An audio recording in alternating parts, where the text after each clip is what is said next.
Good morning to all. स्वागत है सबका आज के सेशन में। आई होप आप सभी लोग बहुत अच्छे होंगे, अच्छे से तैयारी कर रहे होंगे। आज क्वेश्चन नंबर 9 को अच्छे से समझिएगा, ठीक है। क्वेश्चन नंबर 9 बहुत इजी है।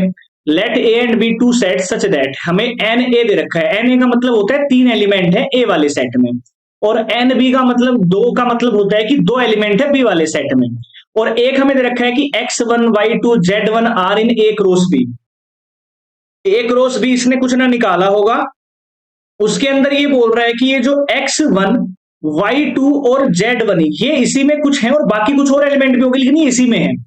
Find A and B where x y and z are distinct elements. x y z तीनों अलग अलग है, यहां एक नहीं है।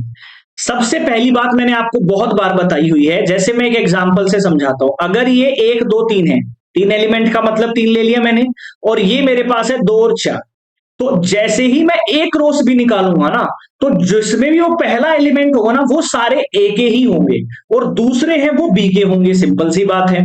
तो हमें ए और बी निकालने के लिए कुछ करना नहीं है। यहां पर ए के, अब ए बोल रहा है कि 3 है, और यहां पर एक्स वाई जेड भी तीनों अलग अलग हैं, तो मतलब सीधा सा पता चल रहा है कि ए के पास एक्स वाई जेड है, और बी के पास क्या है, डिफरेंट डिफरेंट, 1 और 2। बी के पास तो 2 ही होंगे, या बी के पास 2 बोल रहा है पहले से, तो यानी कि हमारे पास कितना है, 1 और 2 बी के पास है। बड़ा सिंपल है पहचानना, कोई दिक्कत वाली बात नहीं है। मैंने आपको बताया था कार्टेशियन प्रोडक्ट। अगर यही सवाल बोलता कि बी क्रॉस ए है, मान लो बी क्रॉस ए बोल देता, तो ये कंडीशन भी चेंज करनी पड़ती। बी क्रॉस ए का मतलब होता है बी के पहले एलिमेंट जितने भी दिखाई देंगे ना, जो रिलेशन के अंदर जो पहला एलिमेंट होगा, पहला नंबर होगा, वो बी का होगा।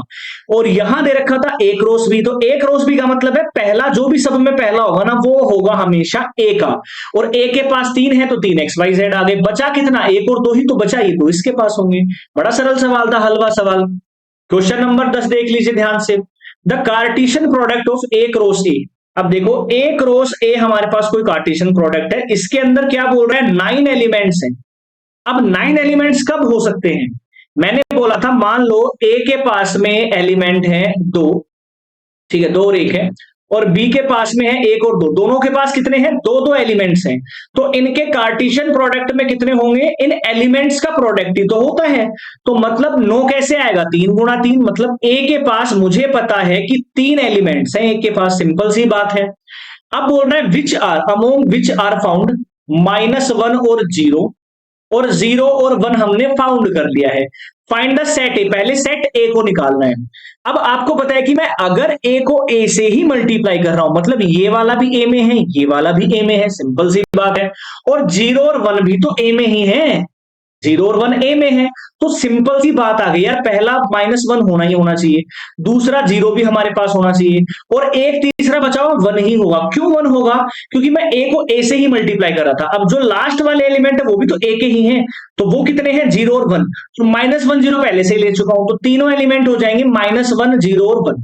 अब रिमेनिंग हमें बताना है एलिमेंट, तो भैया ए क्रॉस ए निकाल लो। अब सिंपल सी बात है, इसको मल्टीप्लाई करेंगे इसी से, -1 क्या आ जाएगा, एक तो आएगा -1, एक आएगा -1 और 0 जो हमें दे भी रखा था, एक आएगा -1 और 1, ये हमें नहीं दे रखा था। अब आएगा 0 से -1, ये भी नहीं दे रखा था, 0 से 0 ये भी नहीं दे रखा था, 0 से 1 ये दे रखा था।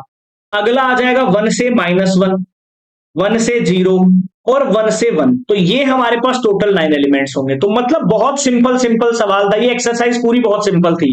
अगली जो एक्सरसाइज आएगी 2.2, उसमें हम प्रांत के बारे में पढ़ेंगे, प्रेशर के बारे में पढ़ेंगे, ये हम अगली वाली में पढ़ेंगे, और वहां से ही सवाल आपके एग्जाम में भी बनता है। और ये आपको पता होना चाहिए कार्टेशियन प्रोडक्ट में कितने एलिमेंट्स होते हैं, कौन सा ए होगा कौन सा भी, ये सब नॉर्मल चीजें होती है हमारी 2.1 की। तो यहीं तक हमारी एक्सरसाइज थी 2.1। नेक्स्ट हम क्लास में 2.2 के क्वेश्चंस को स्टार्ट करेंगे। शेयर सबसे कर दीजिए जो भी क्लास 11th में है। न्यू सिलेबस न्यू एनसीईआरटी के हिसाब से यहाँ पर कोर्स चल रहा है, बिल्कुल फ्री ऑफ कॉस्ट है। पूरी एनसीईआरटी हम करने वाले हैं यहाँ पर बिल्कुल फ्री ऑफ कॉस्ट, कोई पैसा देने की जरूरत नहीं है। जय हिंद।